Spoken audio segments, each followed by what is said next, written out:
A question I got asked recently was, can I have protein shakes as my substitute or in addition to my normal meals in order to ensure that I get the certain amount of protein required on a daily basis to make sure that I am hitting those daily targets? And the short answer is yes, you can have protein shakes, but it comes with a bit of a warning or suggestions around it to make sure you get the most out of it, I suppose. So the best time to have protein shakes, I think, as we all know, is post-training, because that's when your body really needs the amino acids very quickly, and protein shakes get the amino acids into the bloodstream very, very fast compared to if it had to break down a piece of chicken. So that's the best time to have your protein shakes.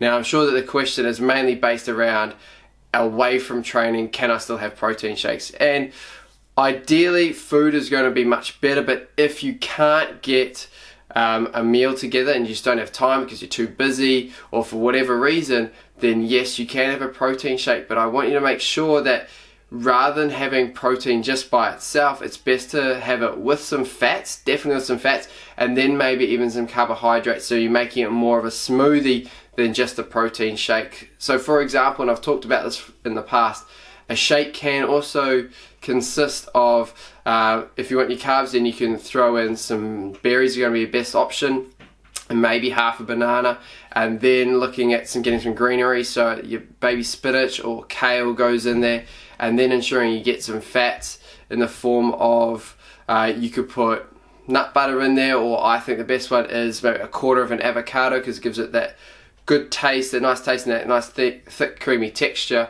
And then I like to put pumpkin seeds in there as well, and then just top it with water. And if you've got frozen berries, that's going to make it nice and cool, but if you don't have frozen berries, they're fresh, then putting ice in there, if you've got a good blender, that's going to make it taste a lot better.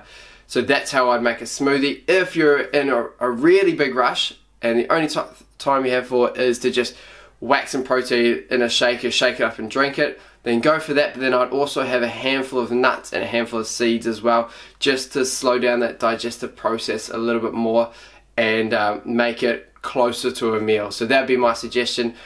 And actually, to add to that, if you're just going to do that last option, go for a casein protein, because that's going to slow down the digestive process even further and have a slower release of your protein. For some people, they might find that they have a little bit of an issue with casein and they feel bloated and uncomfortable. Maybe they get some sinus issues going on with it. If that is the case, go down the whey protein isolate route, and that'll probably be a better result for you. So I hope that helps. Let me know if you have any further questions below, and we'll talk soon.